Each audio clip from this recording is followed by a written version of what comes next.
this is, it's been kind of a tough 4 days, for our football program, and so just, there'll be some, just kind of bear with me at times tonight. Some of this stuff will be a little bit hard for me to talk about, but just to kind of give you a quick report on where we are. I think our kids are handling the situation with Ted about as well as they possibly can.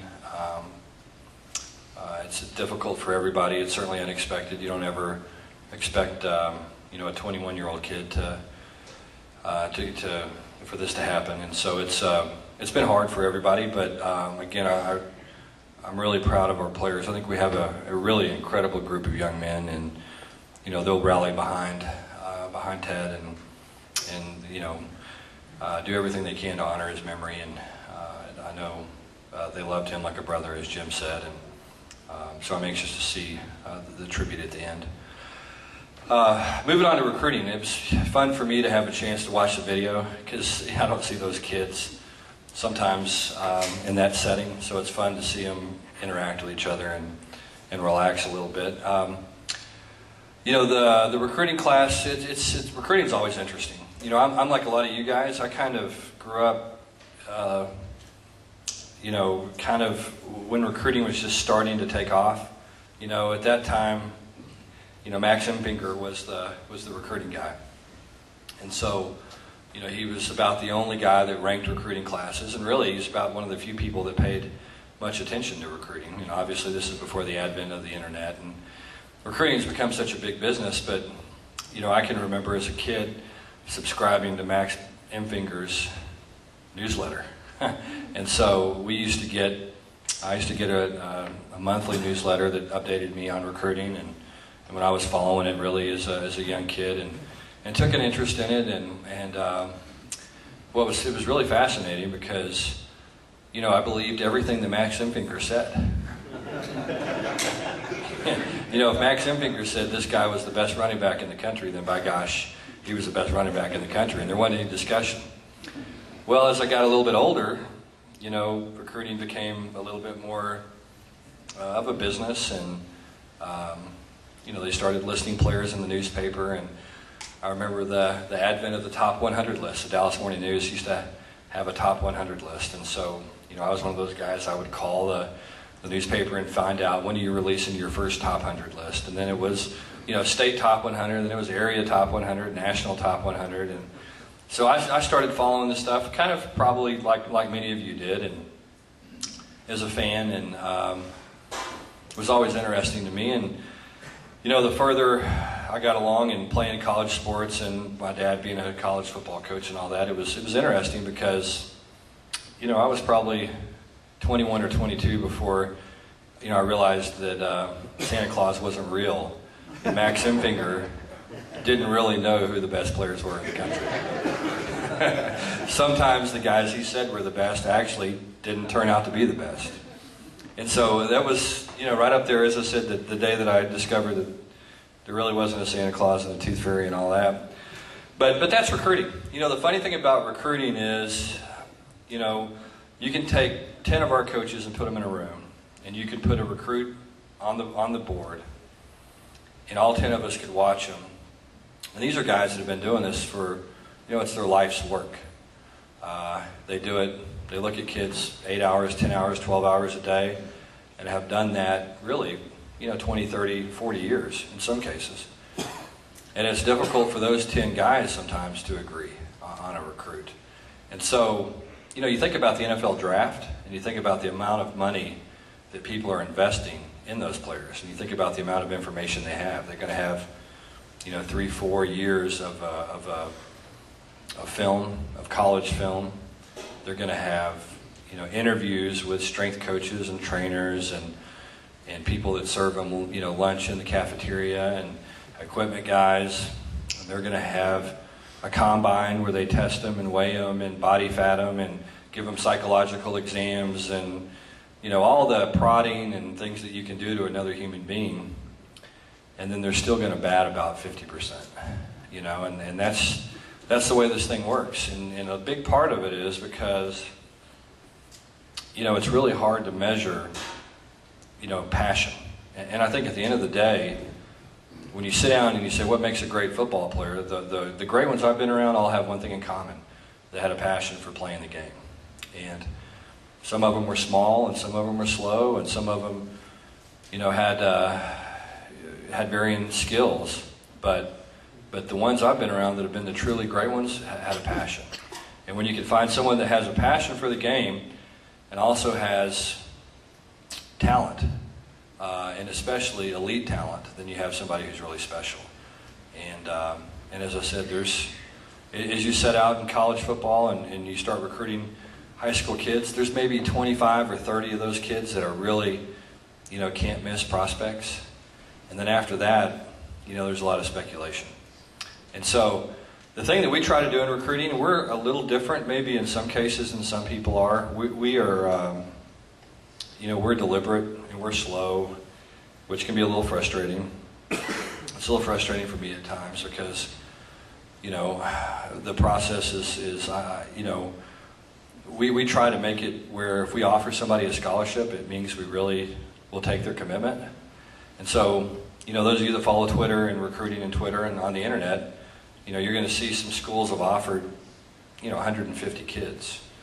I like to read. I read Bruce Feldman's book, Meat Market, a couple of years ago when Ed Ogeron was the head coach at Ole Miss. They offered 700 kids one year. And did they really offer them? You know what I mean? And so they were incredibly aggressive in recruiting, and I think as a result of offering 700 kids, they didn't know the kids, they didn't have a relationship with the kid. There was, and again, where they really offered. Because the way I believe that someone's offered is if they're willing to commit to you and you're willing to take their commitment, then I think they've been offered a scholarship. And otherwise, I think it's window dressing. So we're a little bit slow, we're a little deliberate at times. I just think that's the right way to do things. But this class started really December 5th of last year when I was hired on that day, because our first recruiting class, we were scrambling to hold on to the commits we had. And quite frankly, we were really trying to just find out which of these guys were academic fits. They were current commits, and which guys were out there that were good players that we felt like fit academically. And so that first class was kind of a mishmash. And we felt like we signed a really good class, and I think the proof will be in the pudding a year or two from now. But this group was really the culmination of a year of work, because recruiting happens so much earlier now than it used to, and it is a process. And recruiting is really all about relationships, and players being able to build a relationship with a coach, and more importantly, a player and their family. And it's a process. It takes time, and then there are always people that surprise you, in recruiting. Through the process, there were some people that we recruited and commits and that type of thing that you would have said there's no way they're going to go to another school, and they went to another school, and they told us there's no way we're going to go to another school, and they did. And the thing I believe is that recruiting is truly about the student athletes. It's about them finding what they think is the best fit for them, and going someplace and being successful. And my dad always told me something that as a youngster used to kind of frustrate me, but as I get older, it makes a lot of sense. He always said the thing about recruiting is you have to worry about the players you have and the ones you got, and not the ones you didn't get. And that sounds good, and then you think about it, and it really makes a lot of sense. Because if you go and you take a bad student, they're not going to do well here at Cal. And that's going to hurt us. And it's going to embarrass us. It's going to embarrass our alums. And it's going to embarrass me as a coach and our program if they fail out of school and don't do well. If you recruit a bad character person, typically they're going to embarrass you in some form or fashion off the field. And then if you recruit a guy who happens to be a bad player, they're going to hurt your program 364 days a year. And the one guy that went to another school, he hurts your program one day a year, the day you play that team.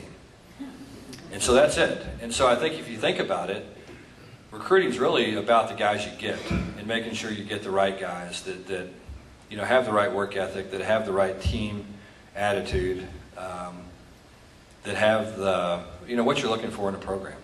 And the thing we're looking for are guys that number one, have a passion for playing the game.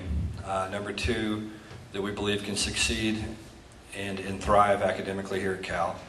And number three, people that will go out and represent us the way we want to be represented. Me, my coaching staff, and all of you. And so as we set out to recruit, that's what we're looking for. And so that's really where it begins, and that's a hard thing to get to. When you're watching a film of a guy, it's hard to tell how passionate is this young man about playing football. And so our job is to get out, talk to the coaches, talk to everybody we can, and find out, what kind of person they are off the field. Because picking the tape out is usually the easy part. Even though I said you put 10 guys in a room, they're really not going to agree on anything. So there's a lot of things that go into it. I'm proud of this class. As Jim referenced earlier, I think we have some really good students in the group. I think we got really a lot of good people. I think the thing that was interesting for me is I went back and watched the highlights of the recruits. The thing that stuck out to me was, there's a lot of long guys that can run fast. And that's what we need in our program. We need to increase our team speed. We need to increase our length, a linebacker, at defensive end, and in the secondary. I think we need to be longer and more athletic, and that's going to help us on special teams as well. So, I think this group is a very solid group. I think that, the Max Imfinger rating the classes, I think we fell somewhere in the middle. And I think in 3 or 4 years we'll have a true idea of how good this recruiting class was. And I think that all you have to do is you got to look back at the 09 and 10 classes here. And I think both of those were pretty highly rated classes. And, there's just not many guys left right now. And I think that's a good lesson for all of us. Certainly a good lesson for me and our coaching staff. Let's make sure that we go recruit guys, that can be successful at Cal, and not guys that have a certain number of stars next to their name. And so that was our mission as we set out to do that. So I'll let you go watch the video and kind of talk you through some of these guys.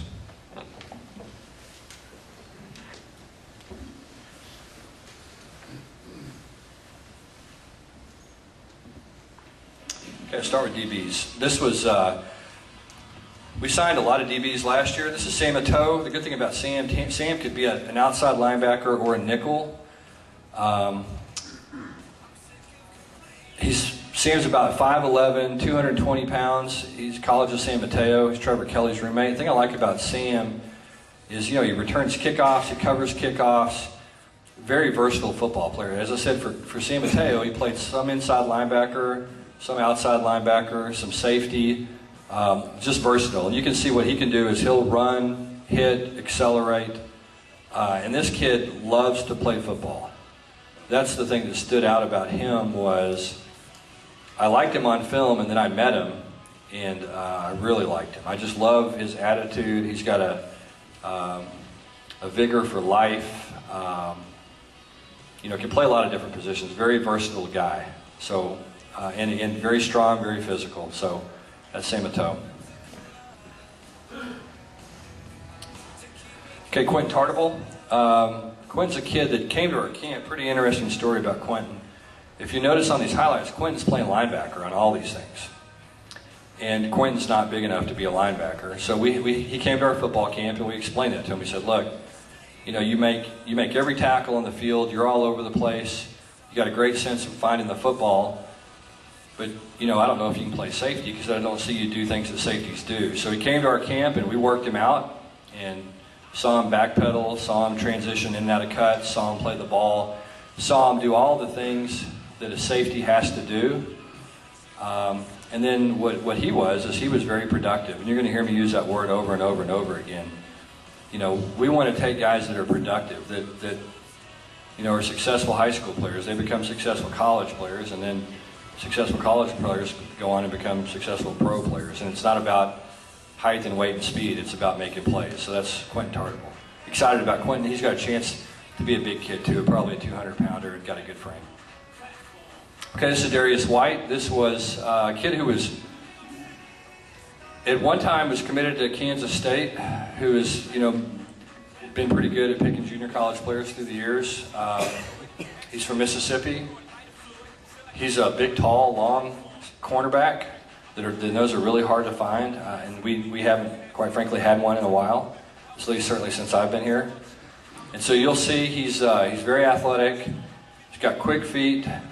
The thing I like about him is he plays the ball well. He's got good ball skills. And you know, it's one thing I did in over the Christmas holidays. Went back and looked at how many interceptions that we dropped as a defense this year. It was mind-boggling. How many times we had an opportunity to make a play. And so, you know, one of the things that I wanted to emphasize was, hey, let's recruit some defensive backs that can actually catch the football. When I mean, they're playing DB because they can't catch. I mean, let's be honest. But instead of just being horrible catchers, let's just make them see if we can find bad ball catchers. And Darius actually, he's got good ball skills, breaks on the ball well, and as I said, you can see he's got good length, and I'm excited about him. You know, we expect him to come in and compete for a job from day one. Okay, defensive line. You know, on the O-line and D-line, this is where you build your team.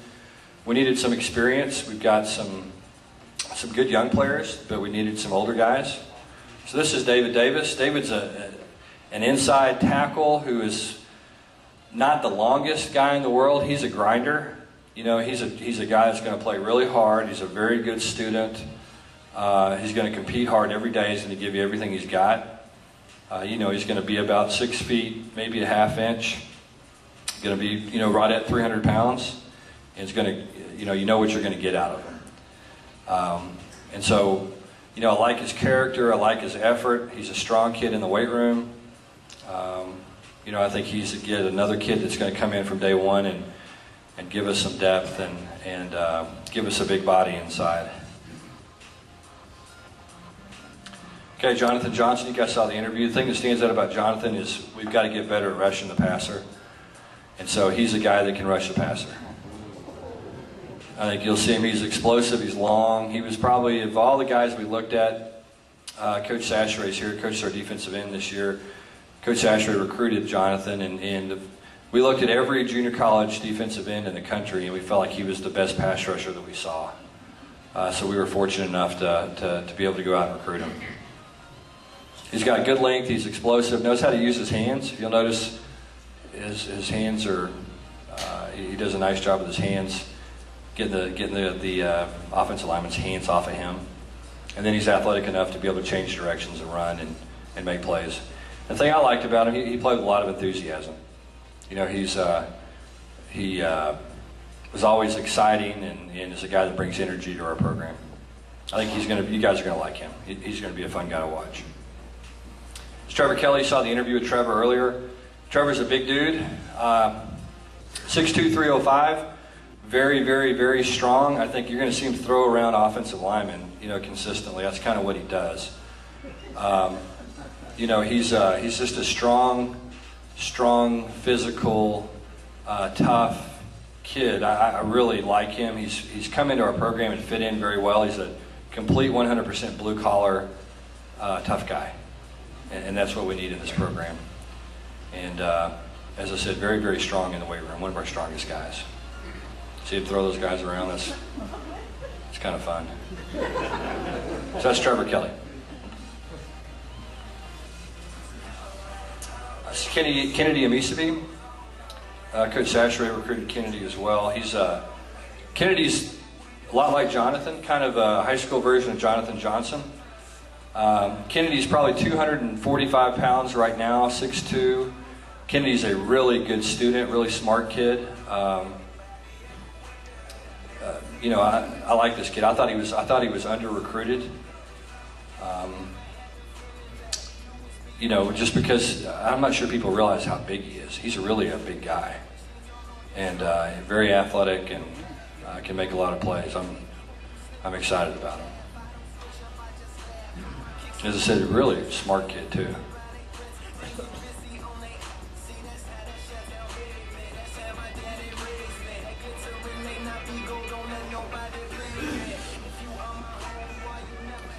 Noah Westerfield, another defensive end out of the group, another guy Coach Sasheray recruited. Noah's a kid out of Dallas, Texas, long, athletic guy, plays basketball, and so it's kept his weight down. But he is, you can see he can change directions really well. Another, you know, rangy guy that can run fast. And so, we felt like that's, again, something we were really looking for is length and guys that could run and become good players. And he's the thin guy still. He's probably 230 now. I mean, I think he's a guy that'll be 250 pretty easily.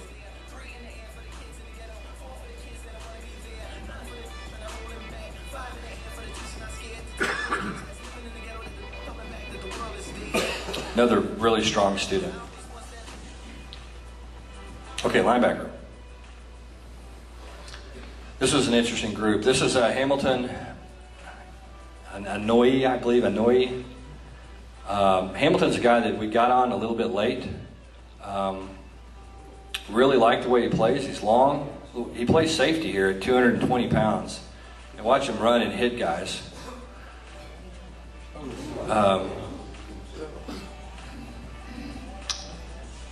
Anytime you got a guy back there at 220 playing safety, I mean, it's pretty special. He's a really good offensive player as well. You can see here he adjusts to the ball. It's pretty athletic, changes directions. He's got, like I said, we got on him late. And I think we were really fortunate to find him. I think he's going to be a really good player. It's funny, you recruit him as a defensive player, and then I showed him to Tony Franklin, our offensive coordinator, and he loved him as an inside receiver. Because if you look at his body, and his number was the same, but he looks like Richard Rodgers, his body does. So anyway, he's a real versatile kid. Another really strong student. Chandler Lanou. Okay, Chandler was the middle linebacker at Bosco. Chandler had 232 tackles this year. Had over 500 tackles in his career, which is really, that's a lot of tackles. He's a big kid. He's 250 plus, middle linebacker, true middle linebacker. Really has a good sense of how to play in the box, has good instincts, knows where the ball is. When you put his tape on, that's what stands out about him is, middle linebackers are pretty unique because they can see things happen. And a lot of times before they happen, he's got good instincts, and I think it's really important for that position. It's a funny thing, a lot of people recruit guys and try to move them to linebacker, and I've always found the best linebackers were guys that were linebackers and just really productive. High school linebackers, again, are really productive college linebackers, and this guy was, as productive as anybody I've been around. Played for the best team in the state. They were 16-0 this year, had a heck of a year. All right, John Porchavina. John's a guy that could do a lot of different stuff from Casa Grande. We saw John's film his junior year, and we thought, this guy's a neat little ball player. And then we got his tape midway through the senior year, and we said, wow, this guy's pretty good. We had 2 or 3 running back commits, depending on if you consider Devontae Downs to be a running back. And the more we started looking at this, we started thinking this guy can do a lot of different things, and he's really what we're looking for as a linebacker. He's a 6'1" guy that runs fast and will hit you. And so that's what he is. He's a linebacker. He's 220 pounds, can do a lot of different things. You're going to see most of his highlights on offense, but it was a heck of a productive linebacker defensively. Again, he's one of those kids, he grew up wanting to come to Cal. I think that's a big deal. I think when a kid grows up wanting to come to the school, I think that means something.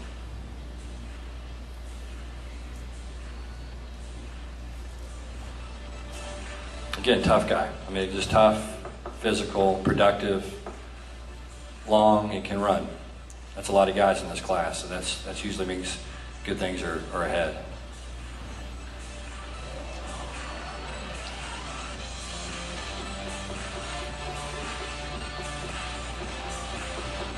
Isaiah Tongoliva. Isaiah is another long, athletic dude. Just watch him run on this tape. Good length. He's at Orange Lutheran High School down in Orange County. Well, Anaheim, I guess.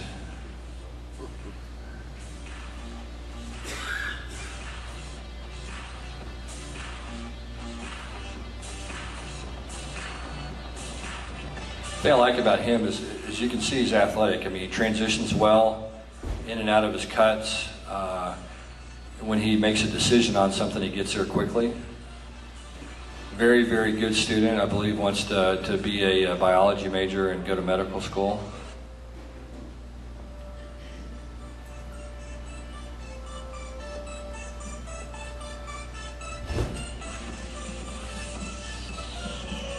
So interesting group, kind of, again, longer guys that can run, and then you have the big guy in the middle. So I like the linebacker core. Devontae Downs, you guys got a sense of that, of Devontae. Pretty special talent here. He's 235, and he can run, and he's a big dude. I kind of vacillate from day to day on what position he's going to play. It depends on kind of my mood. If I'm in an offensive mood, he's a running back, and if I'm in a defensive mood, he's a linebacker. So, we'll see where he ends up. I think he'll start at linebacker. It's obviously the biggest position of need for us, and then we'll see what he can do from there.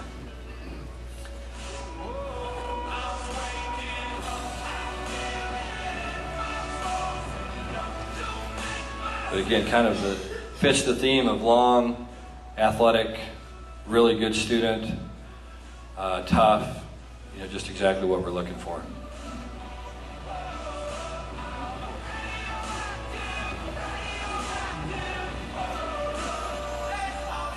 Okay, wide receiver. I felt like when it was important for us. We didn't have a lot of scholarships available for receivers. We needed to sign a really good one. After looking at everybody, I'd probably like Eric Brown as much as anybody I saw this year. I just think he played for a bad high school team. They had a hard time getting him the ball a lot.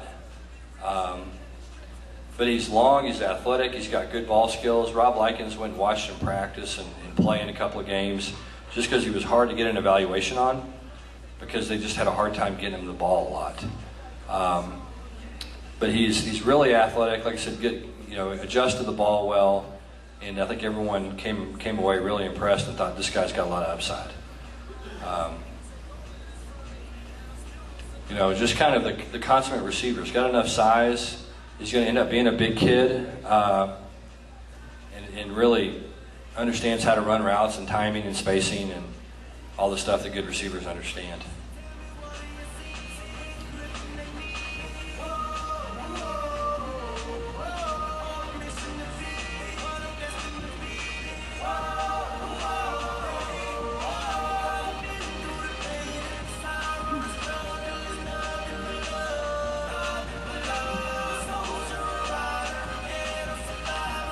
Funny thing about this group of wide receivers here too, I saw, 25 highly rated receivers in person. They were all 6'2", and then all of them were 3 inches shorter than me. So go figure.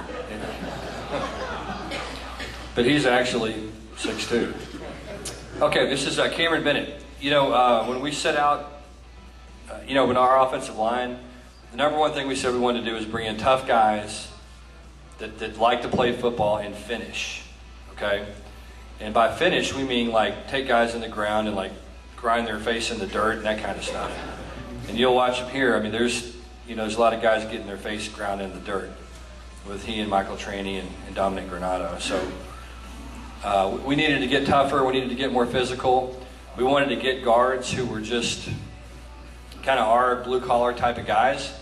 Next year's recruiting class, we'll have to take 3 tackles, probably in this class, but again, we wanted some tough guys.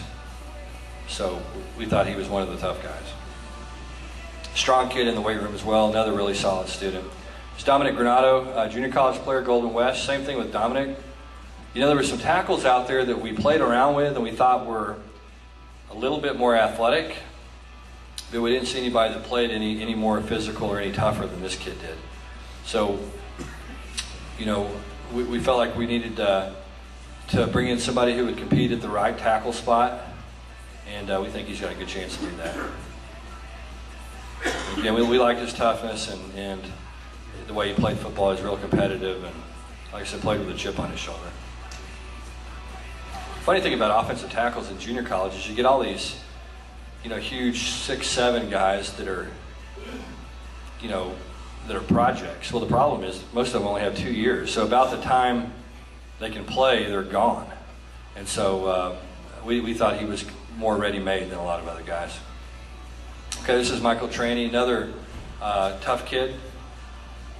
Really liked the way he played the game. Kind of the same build, 6'3", 6'4", 290, 300-pound guy. Come off the ball, play physical, play tough, finish guys. Great kid. And really liked his athleticism as well. Thought he moved pretty well in space. He did some good things getting out on screens, blocking in space, and I think he's got a chance to be a pretty good player as well.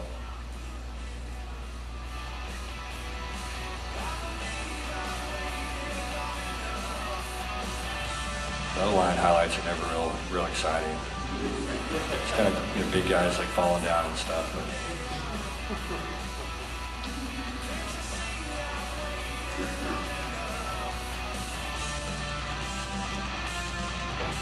I've always thought we ought to go to their house and film them wrestling or doing something.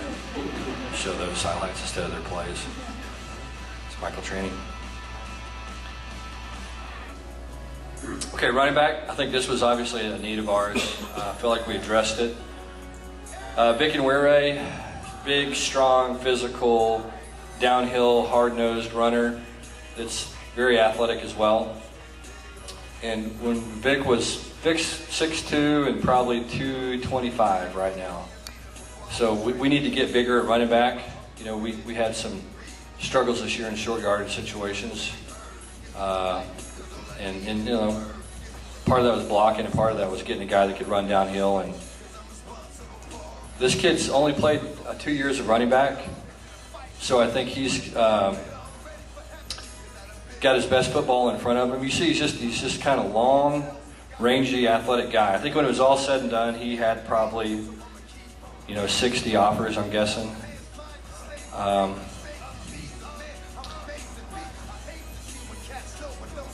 But he's a great kid. Really, really, really smart kid. Comes from a great family. Hard-working people. Really, really good guy. Fun guy to recruit.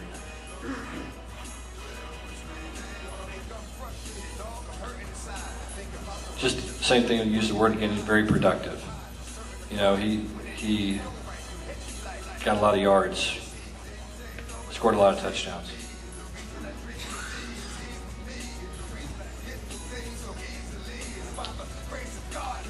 And as I said, he's a little raw. His best football's in front of him.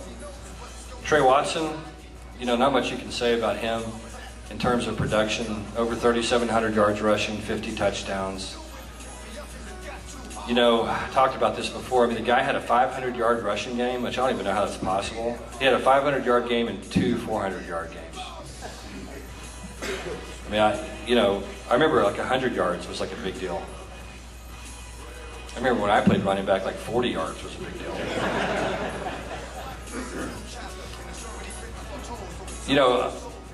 This guy just is good at this position. His body's kind of made for it. He's got good vision, good feel for how to play the game. He does a good job setting his blocks up, sees things, has great lateral movement. If you notice, he's always moving side to side. He had a lot of carries this year. I never saw him get hit one time all year hard. Because nobody could ever square him up. He just was so good at moving side to side. This guy's a really good player. I would think he would have a great chance to come in and compete for playing time. And another outstanding student. Really, really, really good student.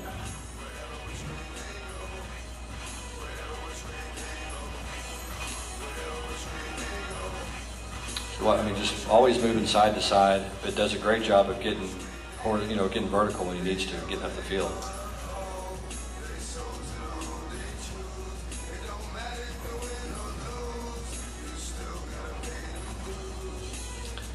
One thing that he does well too, he runs behind his pads, he finishes runs. He's got great body lean. Like I said, he's has a lot of the intangible stuff really good running backs have. Okay, quarterbacks. Chase Forrest was kind of a late addition to our signing class. Interesting guy. He came to our camp this summer with a Another very highly rated quarterback that's a 2015 guy.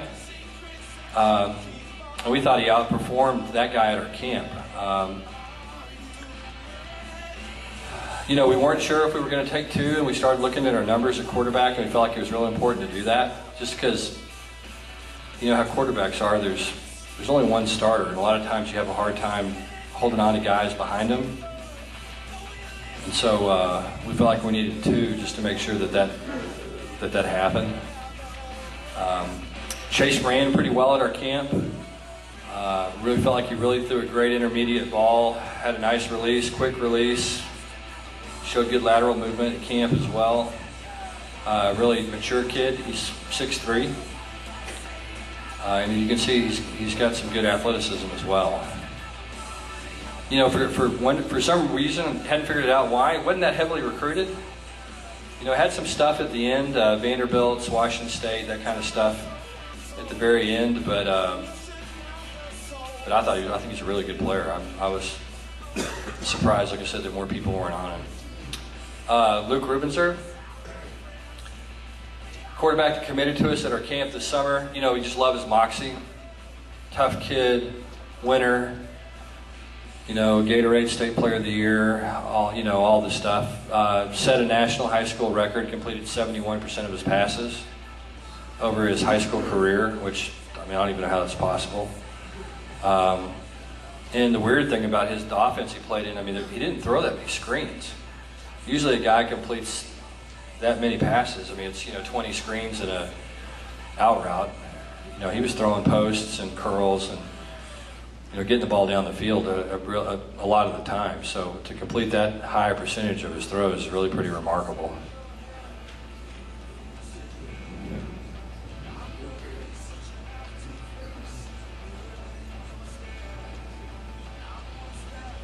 Good runner as well. Again, we liked his toughness and moxie, and it's a heck of a throw here under the safety over the top of the corner. See how he moves in the pocket and keeps his eyes downfield. All the stuff you look for out of a quarterback, he does well. He's not going to blow you away with his arm strength. It's good. It's probably better than people think, but it's not,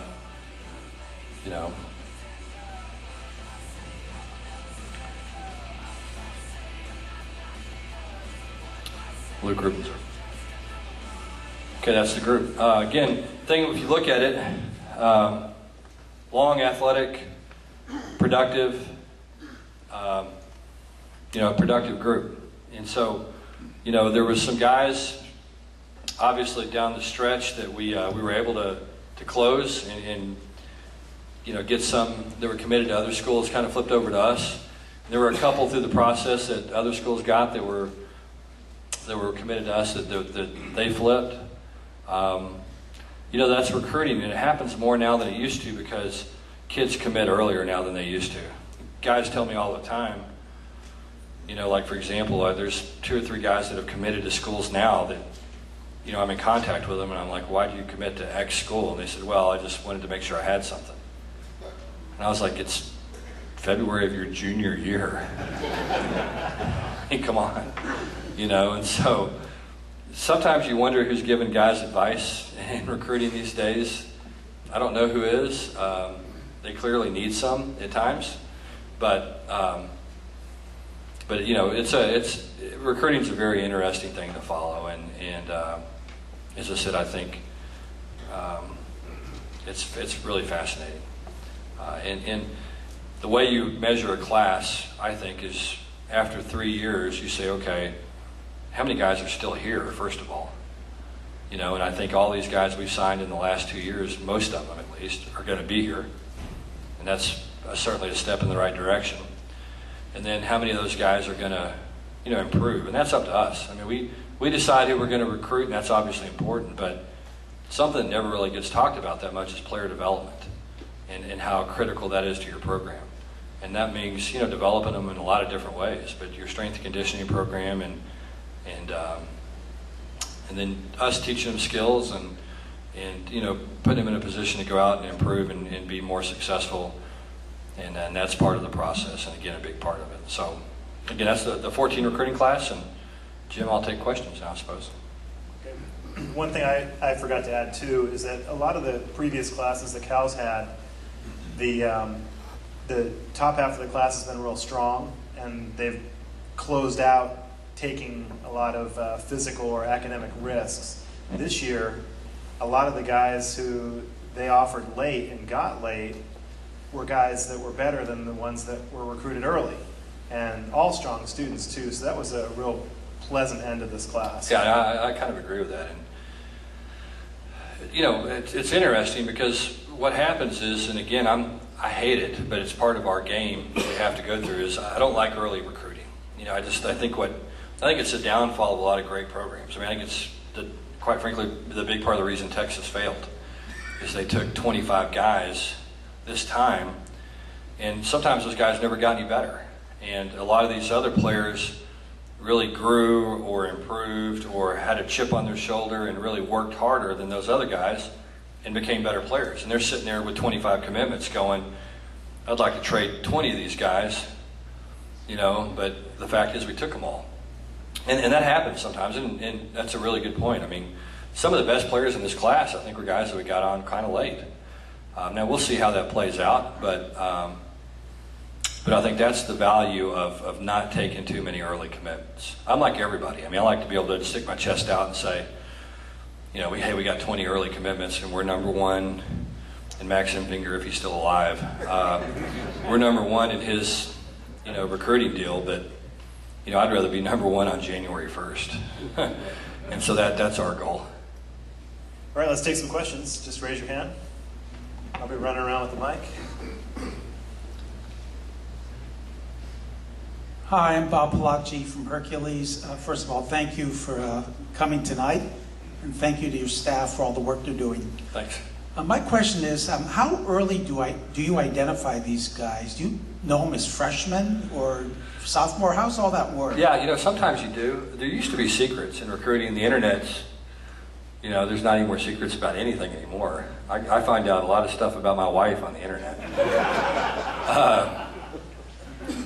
So, you know, it's used to be able to hide guys, and you know, I know this coach, and he really got me on this guy that just moved here from Mars or whatever. And I mean, there's no secrets anymore. And so, you know, it's kind of funny. There was a kid I was eating lunch with one of our assistant coaches, and he has this guy that's kind of a handler that, you know, kind of tries to help kids get scholarships. So I don't know what you call him. I guess handler's got a bad connotation, and it probably should, but he's a mentor, but that's probably a better connotation than it really is. So it's probably somewhere in the middle between handler and mentor. And he was talking to us about this kid, and he showed me this tape of this sophomore kid, and I said, yeah, he's pretty good. And he goes, well, it really helped me if you guys gave this guy an offer. I said, well, he's a sophomore. I said, but he goes, yeah, but it really helped me. I said, well, okay, well, he's offered. And, you know, which, I mean, that's 3 years from now. I mean, who knows what's going to happen by then. So anyway, by the end of the week, he had 9 Pac-12 offers.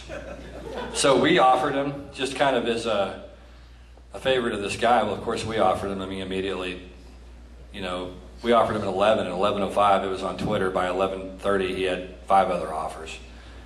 So, I mean, what does that mean? I mean, none of those guys saw the tape because there's not any tape. I mean, there's like 5 clips on a phone somewhere. So, you know, I mean, but yeah, I mean, you have a sense of who who your guys are. I mean, you go to the school, you know, the high school coaches each have an area. The way we recruit is we area recruit and then we position recruit. So in other words, you know, Garrett will have an area. Okay, Garrett's area is the Inland Empire. Okay, and he also does Arizona. So he'll have that. Those are his schools that he's responsible for covering. And so he'll go to those schools, and that way he builds a relationship with the coach and sees the kids, and they see the same guy, the same coach in there all the time. And, you know, he'll watch the tape and talk to the coaches, and the coaches will say, well, we got this kid in 15, but you ought to really look at this 16 kid, and you're going to think I'm crazy, but we got this kid that's a freshman. You know, and you look at his tape, and I mean, he looks like a freshman, you know, and you go, yeah, boy, he looks great. And he looks like my 8-year-old. So, you know, but that's kind of the way it goes. So you find out about the guys early and you track them, and you know, and then they're going to send you highlights, and you know, and you're going to get some clips of some kid dunking a basketball or whatever, and you're going to go, is he jumping off a trampoline or is he really jumping off the ground? I mean, you know, so it's a kind of a long, kind of dirty process sometimes.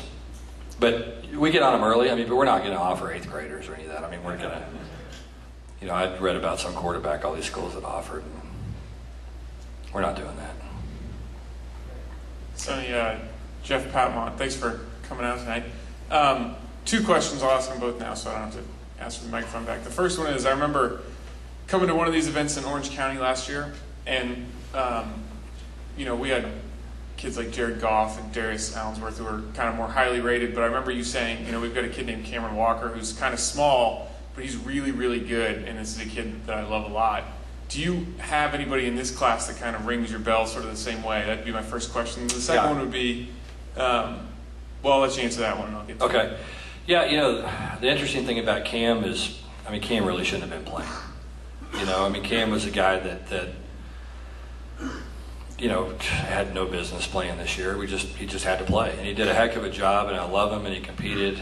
But I mean, he was playing safety, a position he's never played a day in his life, and he was doing that at 165 pounds. And so, you know, like all things, he was kind of the best we had, and the kid went in there and battled and competed and scrapped, and it's going to make him a lot better football player. But you know, he played more out of necessity than anything else. And the funny thing about recruiting, that's the way it works sometimes. I mean, sometimes you look up and you go, hey, 45, go play linebacker. And I mean, if one of them had gotten hurt, we were going to move an offensive lineman to defensive tackle. We did the same thing. We dressed 3 linebackers. So, I mean, who would play special teams at that deal? I mean, I don't know. I don't know who those guys were. And so, you know, who's going to contribute next year? A lot of that depends on, you know, where we have positions of need. But sometimes they're so good you can't keep them off the field, and other times, and I think that was Jared to an extent. You know, I just think he showed so much promise so early. You know, we felt like that was pretty special. But I think Cam's going to be a really good player. I liked his maturity, and I think that's what gave him a chance to play this year. That and necessity. So then my second question would be, out of this group, who do I think? Yeah. Okay. You know, the junior college guys are all a safe bet. I mean, they're more mature, have been proven at this level. You know, Trevor Kelly, I think, has got a chance to be, you know, to get in there and mix it up pretty good. You know, the Jonathan Johnson, I think, gives us something different than what we have at defensive end, more of a speed rusher. You know, the freshman, you know, I'd have to say Trey Watson, you know, would probably be the guy that ends up being pretty productive for us. all right. My second question was, I was reading that Snapchat is now going to be an allowable recruiting tool. Yeah. So my question was, you know, how much does your staff, you know, utilize something like Snapchat, but in general, how much are they involved kind of on the Twitter scene, and is that a big part of what you guys that's do? a huge part. Yeah, the Twitter deal is actually really, really good, because what Twitter allows you to do is text message without text messaging, because you can, and it's not, I'm not using the right terminology here, and I apologize, but you can friend somebody or follow them on Twitter, and then if they follow you, you can direct message them. And basically what that is, that's like text messaging. So you can carry on a live conversation via direct message on Twitter, and it's different than text message. Now that sounds pretty ridiculous. Okay, and everybody in the room is going, well, why? Well, there's actually a reason why. Because, again, now there'll be some technology that messes us up, but if I'm actually have the phone in my hand and I'm actually communicating with the player. Text messages, what can happen is, and some schools have done this, they've outsourced their text messaging, I know, to a company in India. And so what was happening is, when Urban Meyer was the head coach of Florida, all these kids across the country were saying, I was getting 100 text messages a day from Urban Meyer. Well, they were coming from Urban Meyer's phone number, but the texts were being sent via a company in India. So they just hired somebody to do that. And so that's the, you hear this stuff about this recruiting. I mean, you're just like, Urban Meyer's not sending 100 kids 100 text messages a day. I mean, he's just not. He's saving people and burning buildings and that kind of stuff in his free time,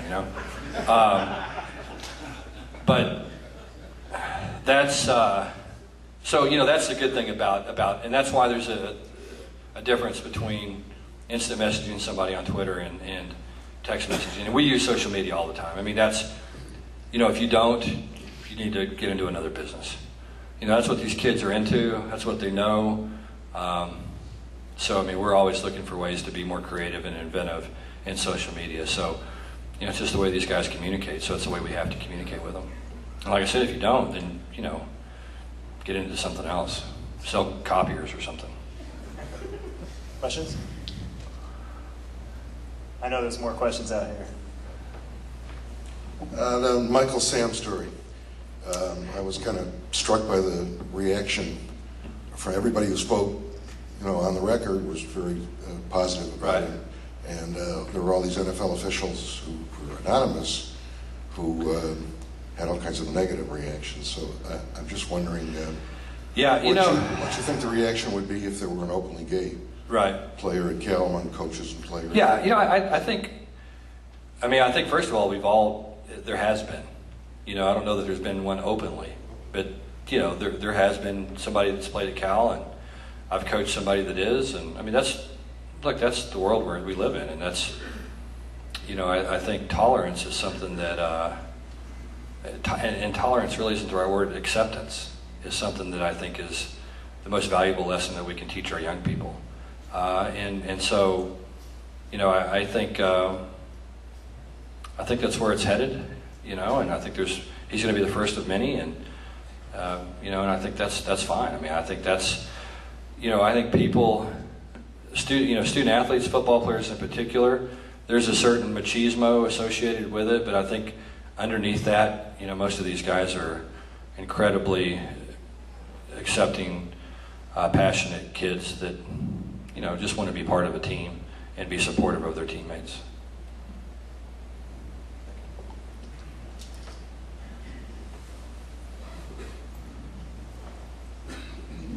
Hi, my name is David Gabelko. I'm from Berkeley. I'd like to know how the battle for starting at running back is going. Yeah, that'll be interesting. As I said, we're going to kind of throw them all together and see what sticks, including Devontae Downs. And it's at some point just to see what he can do and what he adds to that position. The good thing is Califani obviously got some good experience this year. Daniel Asco got good experience. Darren Irvin, we think, has some tools. He's just been hurt a lot. He has a hard time staying healthy. And then I think you mix Trey and Vic into that group, and you've got some depth now at that position. And the big thing you have is you've got some different kind of bodies. Jeff Coppridge, I thought, did some good things as well at times this year. So, between Califani and Jeff, they're smaller guys, quicker. Vic is going to give us a bigger, more powerful guy. Trey is going to give us more of the kind of the versatile running back that catches the ball, that has good vision, that does the stuff you want him to do. So they're all a little bit different. The interesting thing about the group, I don't know that we have a home run hitter. There's not a guy that's going to go 80 yards and just outrun everybody, but I think we've got a really good group. And speed at running back I've always thought was a little overrated. A lot of times it doesn't matter until they get in the open field. And they get in the open field not that often. So what they can do inside the tackles and their vision and ability to set up blocks and finish runs and all those things are the most valuable components. But I like the group, I really do. And I thought it was very important that we got better at that position. Coach John Smith from Berkeley. I heard you mention Garrett Sashray's name a number of times and the fine recruiting job he did. And This before is I Garrett Sashray, by the way, over here.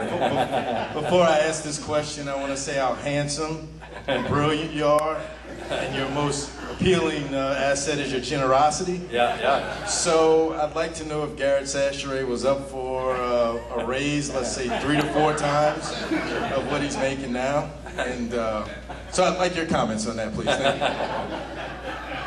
you. You can see why he's such a good recruiter.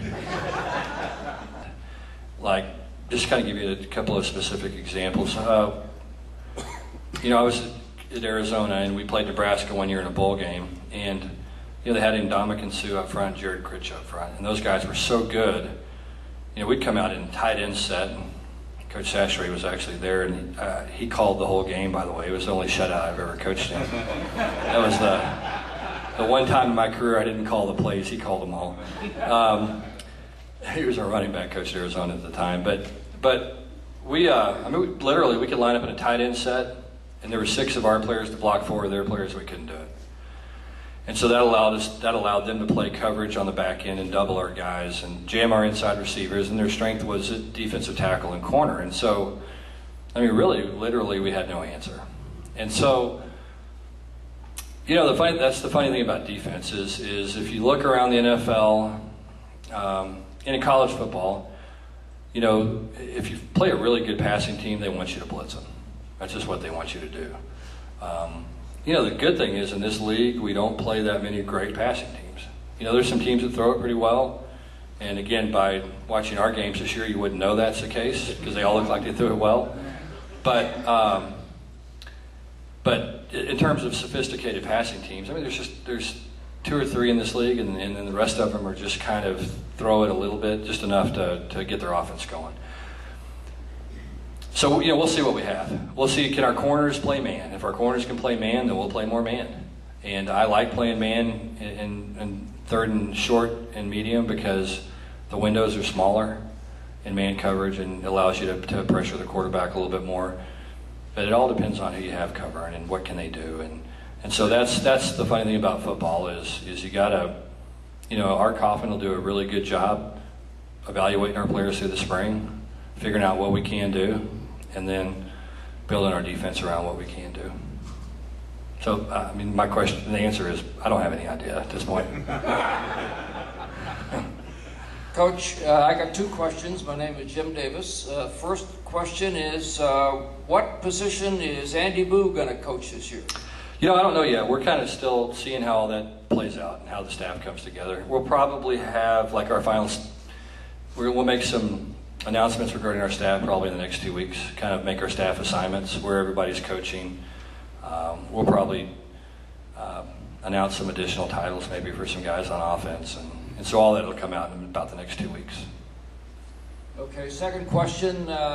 We had 2 excellent defensive backs, 4 stars, Koa Farmer and Woodowd, I think the other guy's name was. We lost them both.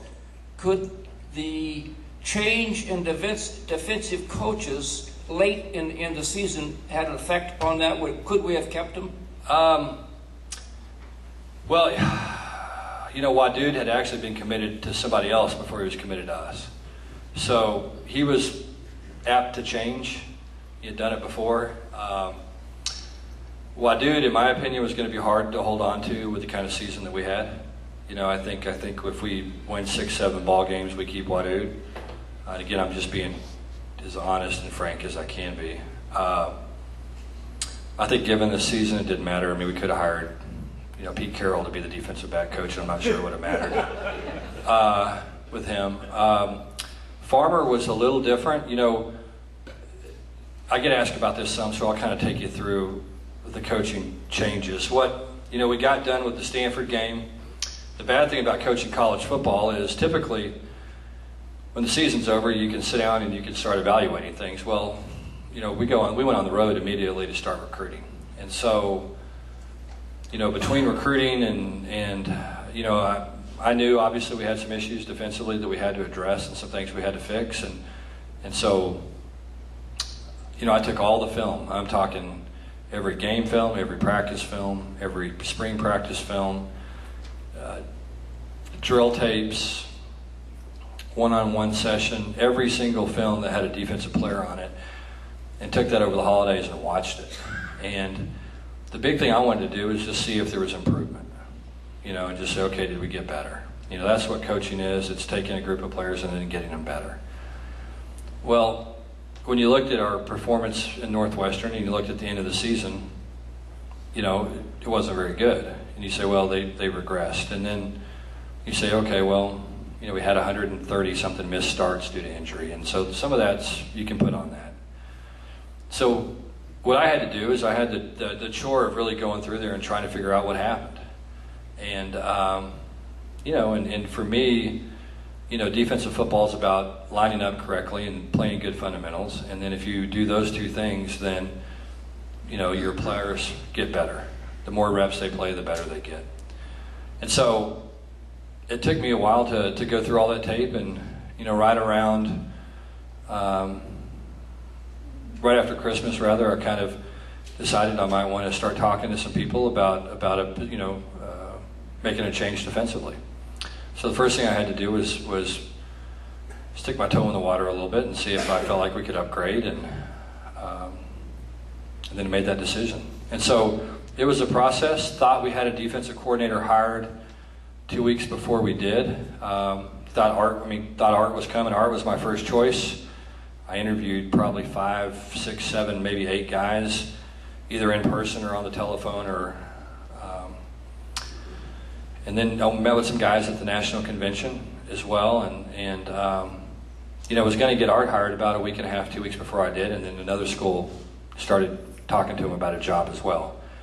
And so it became a little bit more of a lengthy process to get him than I thought it was going to be. I wanted to come out of the dead period with a defensive coordinator and a secondary coach both, and looked for a while like that was going to happen.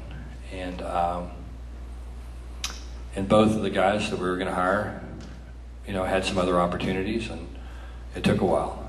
And so got Art hired finally, and then I wanted him to put his stamp on the defensive back coach. I interviewed 8 myself in Indianapolis, and then brought 4 more to campus and let Art meet with them and interview them, and the two of us made a decision together. So it was a lengthy process.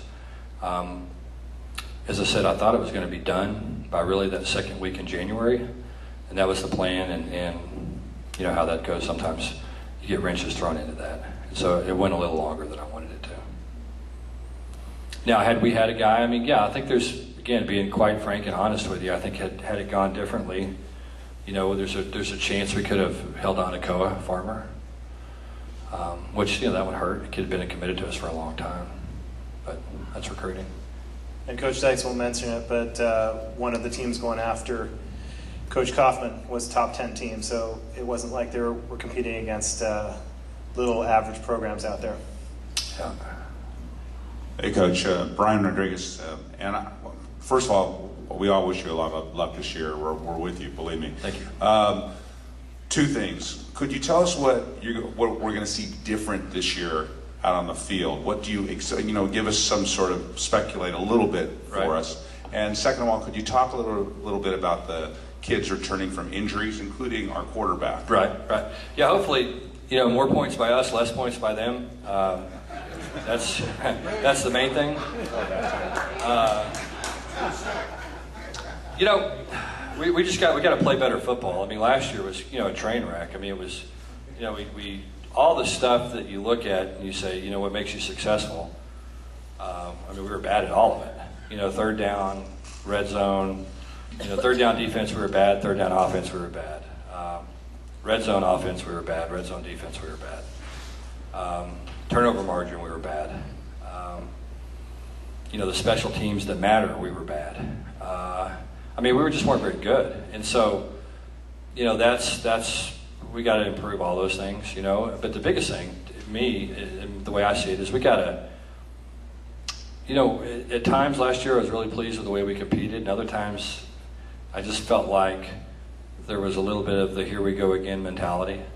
Just as soon as something bad went wrong, which was sometimes 2 or 3 plays into the game, it just seemed like our guys just kind of wilted a little bit. And that was, something that I'd experienced in some other places, but not to this extent. For whatever reason, that just seemed to be our guys' mentality. So that's the biggest thing we've got to change. We've got to believe in ourselves and believe in what we're teaching and coaching and just get better at it. And the funny thing about football players, they know the truth. I mean, they know when they're good and they know when they're not. And we've got to make them feel good and confident. And then we fine tune everything. And we got to line up on defense and we got to tackle. And those are two things that, again, that we can control those things. So we're going to work very hard this year at being more physical and tackle more in the spring and do all that stuff. The second part of the question was about injuries. I think we're going to get a lot of guys back. Jared Goff is in a good place right now. I expect him to be full speed for spring football. If you look at last year and you said, okay, who's your best defensive tackle going in? I would have said, Mustafa Jalil, never played. Who's your best defensive end going in? I would have said Brendan Scarlett, never played. Who's your best linebacker going in? I'd have said Nick Forbes, never played. Who's your best corner going in? I'd have said Stephen McClure, played in 3 ball games. Who's your best safety going in? I'd have said Avery Sebastian, played in 2 ball games. So, we'll get all those guys back. Hopefully they'll be a year better. We'll mix some other guys in there. I think we'll have a decent complement of players, and give ourselves an opportunity to be competitive. And then coach them up, get them to play hard and develop a mentality, and that's what good football teams do. So before we show the Tedagoo tribute video, let's just take 2 more questions before we move on.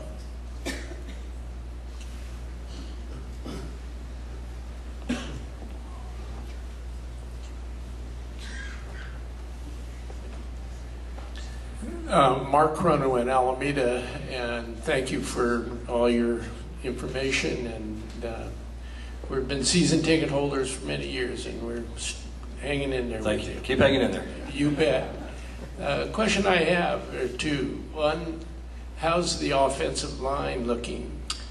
I noticed in the last 3 games last year that things started to gel and your running game started to make some progress. Yeah, I think that's pretty.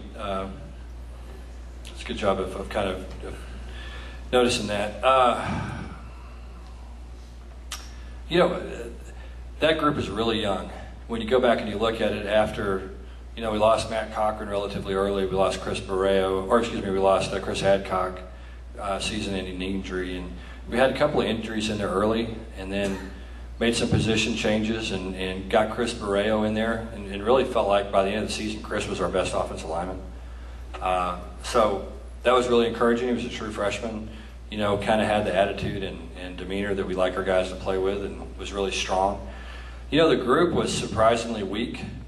That was the thing that really shocked me about those guys when I first got here and got in the weight room with them, and just watching the guys work out, I was kind of like, whoa, they just weren't very strong.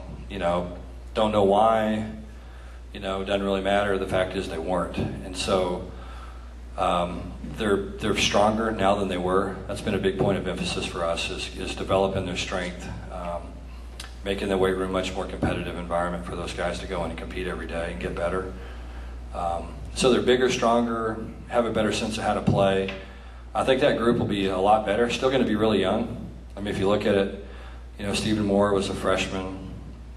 Barreo was a freshman. It's just a really, really young group. Okafor was a freshman. There just wasn't a lot of experience. So, and we've recruited some players that we were able to redshirt last year. Four kids we redshirted that are going to be back. And so, what there is now is you look at it and you say, okay, there's 10 guys that are going to be competing for 4 spots, and that's what you want. And then you throw Dominic Granado in the mix, and he comes in and competes, and I think it makes the whole group better. And anytime you have competition, it's gonna make everybody better. Thank you. One other quick question: how's Harper doing? Good, healthy. Chris is kind of a little bit like Darren Irvin we talked about. Just got dinged a lot this year. Drove him crazy, drove us crazy. He's a really slight built kid, just kind of small through his shoulders and hips, and he's got to really put on some muscle mass so he can protect himself through his shoulders. Otherwise, he's going to have some issues with his shoulders. He's going to have a hard time staying healthy. He's a very strong kid, probably pound for pound one of the strongest kids in our program. Really fantastic athlete. You know, just has got to learn to be a little more consistent and just keep adding some bulk that'll help him stay healthy. But I mean, he's a heck of a football player.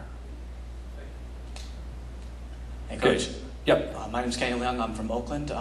Considering the large number of injuries we had last year, do you feel there was anything we could have done to either prevent that or help guys come back? Or do you feel like a lot of it was just a really bad string of bad luck? Yeah, you know, that's a good question. I mean, I think, you know, that's one thing we've done a lot is have a lot of meetings and, you know, with our team doctor and medical staff and training staff and, you know, look at that and say, okay, you know, what, is there anything that we can take out of this?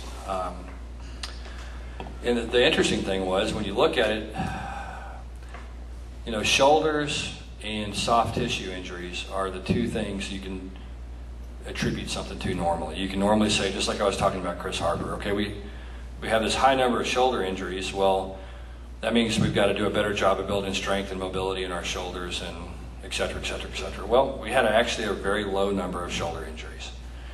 Okay, then you say, okay, soft tissue injuries, pulled muscles, you know, your hamstring injuries, your you know, pulled quad, groin injuries, that type of stuff. That's typically a training or a flexibility issue. We had very few of those. Okay, so those are typically the highest number of injuries you have in a program. Those were really, really low for us. Now, we had a high number of concussions.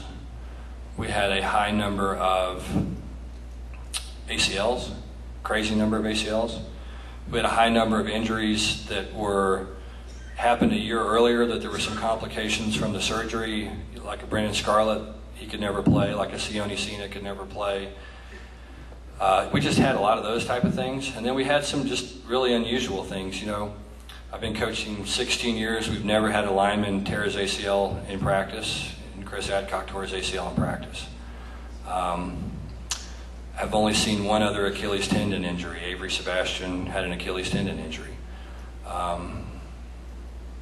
You know, I mean, it was wild stuff. I mean, so the conclusion that we could draw out of it was, you know, there's some things that we need to do probably better. You know, we're talking about doing some things to stabilization things when we're lifting to help our knees and things become more stable and stronger and less susceptible to ACL injuries. But I mean, those are going to happen. I mean, sometimes the guy falls down and, you know, his knee gets twisted, and it just happens no matter what. And so, you know, that's still an ongoing process for us, is going through those and double checking our work. But the first conclusion we were able to draw was that, you know, we had bad luck, and that's a lousy answer. You know, you want to have something other than we had bad luck, but that's the biggest thing we've been able to draw from that so far. Well, thanks everybody for the questions. If you can give Coach Dykes a round of applause, and we're going to see the tribute video to wrap up. Thanks for having me. As I mentioned earlier, we're going to show a tribute video to Ted Agu, just to pay respects to his memory.